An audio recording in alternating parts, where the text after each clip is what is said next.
Okay, freshmen, we are going to learn how to make a distance time graph or a position time graph using the videos that we did in class. So here I have a video of me recording the bubble tube experiment. And so what I want us to focus on is where the bubble is at and at the time, the second it's at. And then once we start recording that, we're gonna notice it and then we're gonna record it in our XY table or time distance table. So let's press play. And if you can see where the bubble's at, we can expand the bubble. I'm about to flip it over, and the bubble's about to rise up. And so I'm going to pause the video, and I'm going to mark the second. So pause at 4 seconds. Well, it's past 4, so let's wait till we get to 5. 5 seconds. Oh, let's rewind it just a little bit. At the 4-second mark. And 5 seconds. At 5 seconds, if you can see it, it's at in between 19 and 20 on there. And if you can, expand your screen. If you're watching this on YouTube or whatever, try to make that larger. So at 5 seconds, at the 5-second mark, it's at 19 and a half. So I'm going to go down here. So at 5 seconds, oh, there's 5 seconds, it's at 19 centimeters. And of course, I have my table labeled, so I don't need to write 5 seconds and 19 centimeters. Let's go look at the next one. I'm going to go into 6 seconds. And I'm trying to be as, there are 6 seconds. And at 6 seconds, it is going to be 26 and a half centimeters. So at 6 seconds, it's going to be at 26.5 centimeters. Let's keep going until we reach our goal. Okay, so in at 7 seconds, it's at 33 and a half.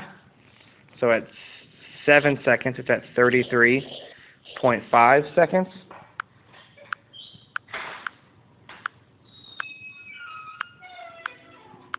And at 8 seconds, it's at 40 centimeters. So at 8 seconds, it's at 40 centimeters. And of course, we see that there's going to be some human error here. I mean, if you want to, you can argue the difference, and maybe I pause the video too late or too soon, and there would be some human error, but we're getting the gist of it. So let's go to 9 seconds.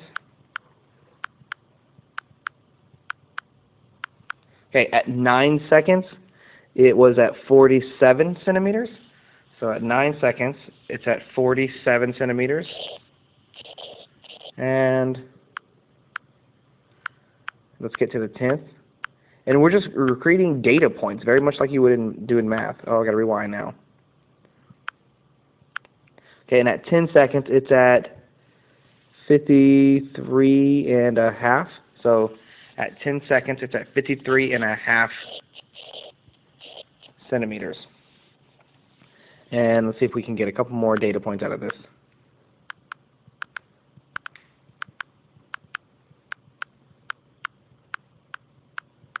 Okay, and at 11 seconds, it's at 61. So we'll stop right there. At 11 seconds, it's at 61 centimeters. So now we have all of our data points. Now we can go and start recording them in the graph. So here's our data points. Now let's start recording them. So I have a table here. Now it's not going to be the best table in the world. So we're going to look at how long it needs to go. So we're going to go 5 seconds. I'm not going to start from 0. I'm just going to go ahead and start from 5 and go 5, 6, 7, 8, 9, 10, 11. If you want to make the graph prettier, you can. So it's going to be 5, 6, 7, 8, 9, 10, 11, 12, so on and so forth.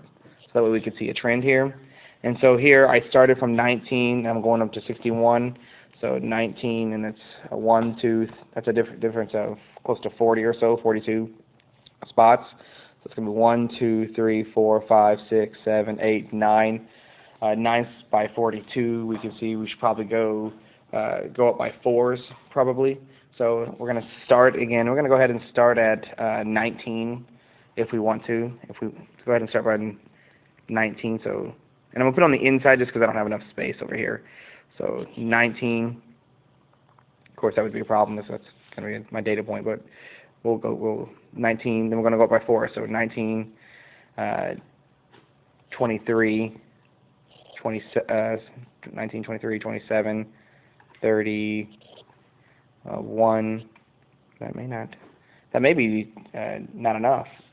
So we may have to decrease that. So let's go ahead and go up by 6s instead.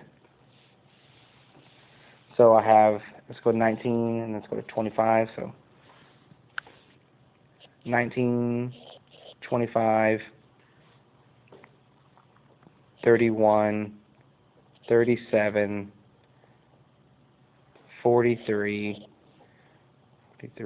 and it's going to be 49, that's going to be 55, 61, and 67. Okay, so we're going up by 6s every single time. Now we're going to start plotting this, but of course we got our yellow tube. Let's go ahead and give this titles and let's label these graphs. So this is going to be time in seconds. Time in seconds. This is going to be distance in centimeters. Distance in centimeters. I'm just going to plot our points. So from 5 to 19 is going to be about right here. Our first data point is 5 to 19, and then 6 to 26.5. So 6 to 26.5, and you can say, okay, so about right here, 26.5, and then 7 to 33.5. 7 to 33.5 is probably close to right here. And then 8 to 40. So let's get 8 over here, all the way up to 40 is probably close to be right here. And 9 to 47. 9 all the way up to 47. It's going to be close to this point right here. And 10 to 53. 10 to 53. And 11 to 61. Now, this is as you can see, if I were to connect this, let's make a straight line here if we can. I were to connect that, you could see that if this were to represent a distance versus time, that would probably be a very constant distance versus time. And if you go back to the video that we watched here, the speed was constant the entire time. That's what the distance versus time. It was constant. It didn't change. There was no change in the speed. It was going at the same rate the entire time. So there's our distance versus time graph that we have here using the YouTube video. Thank you.